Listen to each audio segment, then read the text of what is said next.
Hi guys, it's Coach Hans here from Compound Strength and Conditioning. How are we going? Right, we're doing some Techers talk, and we're basically today going to go through a Turkish Get Up. Turkish Get Up is literally as it sounds. It was developed by the Turkish to get up off the ground. So the Turkish wrestlers actually developed this by way of strengthening using kettlebells, both strength and conditioning. It was later developed by the Turkish army for battle, so they could get up off the floor if they were ever sent down to the ground during battle. They could get up off the floor while still fighting. So we've sort of carried that on through. Basically, that was early 1900s. Here we are today, and yeah, it's probably one of the best single exercises for all over body workout, and you can literally do it at home with a minimal amount of equipment. It's a great all over body exercise, encompassing your shoulder stabilization, chest strengthening, core recruitment, glute activation. There's a lunge in there, and all with the overhead hold in there as well. You'll have to excuse me if you can't see my hand. I'm a little bit tight on space here, but yeah, we'll roll with it. Okay, so scales.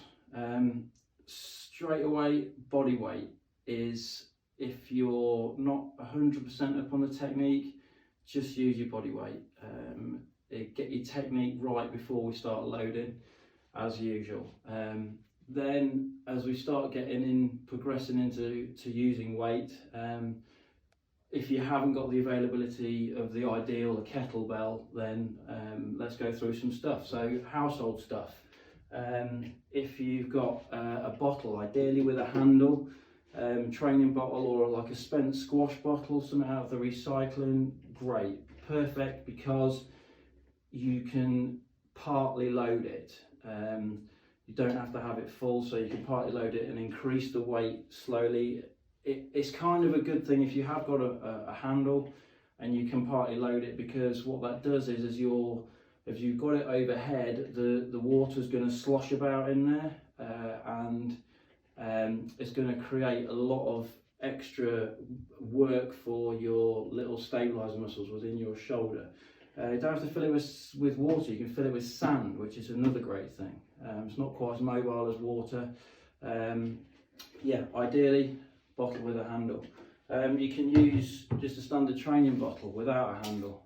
Just make sure you keep hold of it, the top's on tight, and yeah, when it's overhead, obviously if you drop it, there's only one place it's going to end up, so kind of make sure that you've got a really good grip on it. Carrier bag, load it with whatever, potatoes, sand, obviously make sure it hasn't got any holes in the bottom, and probably better doing it in the garden if you're using sand, but along those lines, something that's going to give you a bit of extra weight. With the carrier bag as well, it's the same as the water sloshing about. It's not going to give you a great stability, so it gives the little stabilizer muscles within your shoulder a little bit extra work, which is great.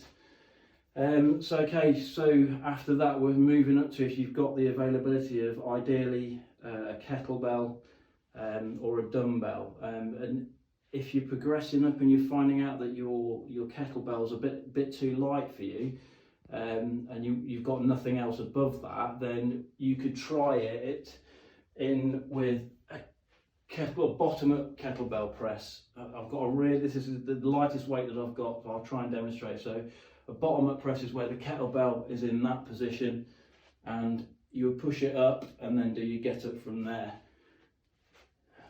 But again, be very careful with the weight. It requires quite a lot of forearm strength to do a bottom-up press. So just be very careful. Again, when we're working with weights overhead, it just isn't worth it if you don't feel confident. Okay, same with a dumbbell. You can use a dumbbell, and again, if you feel like you're not getting the effect you want because your weight's too light, hold the dumbbell by the end if you can, and use it as a bottom-up press. Okay, then moving on to a barbell. You can use a barbell if you have the availability. We're not actually going to cover that technique within this video.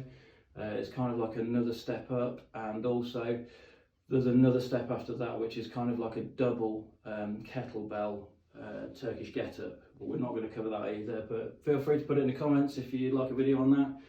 yeah, put it in the comments, and yeah, we'll get around to it. Okie dokie. So I would usually incorporate this as part of kind of a daily routine that I have. So the opposite end of the day to when I'm training, if I'm usually training in the evening, because that's best what suits me. In the mornings, I would probably put this in twice a week, just by way of helping out with a bit of strengthening, all over strengthening. Plus it helps to keep the technique good. So get up in the morning, have a little bit of a walk about, get moving, then do some warm-ups. We'll go through a warm-up in a minute, and then get into it. Yeah, likewise, if you train in the morning, it's a great thing to do some stretching after you've come home from work, and you can incorporate this in as part of that. It's just perfect. A little bit of extra training. Okay, so what I'll usually do for warm-up, I'll just go through a couple of little warm-up things just to get everything moving and warmed up, and then we'll get into the actual technique itself. Okay, so I'd start off with 2 rounds of high knee lunges with a twist, which the twist can go either side. I'll demonstrate that. Do 5 each side, and then also 5 walkouts. So I'll go with the high knees lunge first.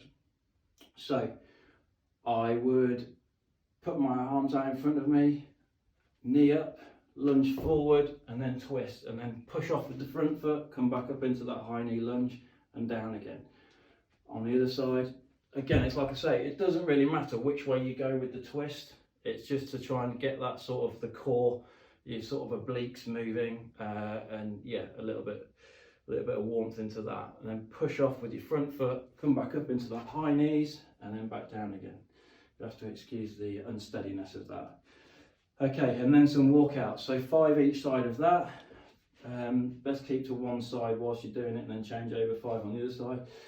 Then widen that stance out, hinge down, walk out as far as comfortable for you, hold for a second, and walk back. If we're doing this on carpet, be careful, it's quite slippy. Walk out, hold it, come back up, and back up. Okay, so do 2 rounds of that through just to get warmed up. Then we're into the actual Turkish Get Up itself. I'm not going to demonstrate it with the kettlebell because that kettlebell's too heavy to demonstrate. I'll be out of breath and you won't be able to understand me. So let's go through it. Okay, so we're starting off the floor in a fetal position.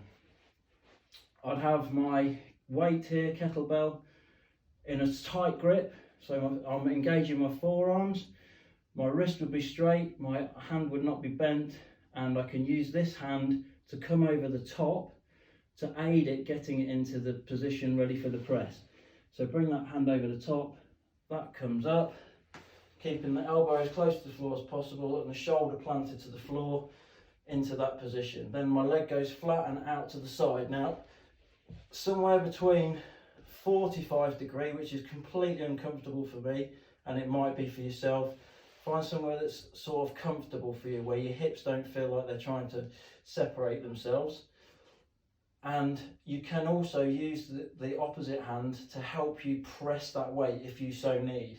Otherwise, that comes down somewhere in parallel with this leg. Okay, so from here, we're going up with a press, straight up, and then from there, we're keeping the shoulder down on the floor and we're keeping our eyes focused on, if you're only using body weight, you focus on your hand. If you've got a weight, keep your eyes focused on the weight. Whilst you're getting through with the technique and getting used to it, don't worry too much about that. But as soon as you start loading, you need to make sure you keep your eyes on the weight.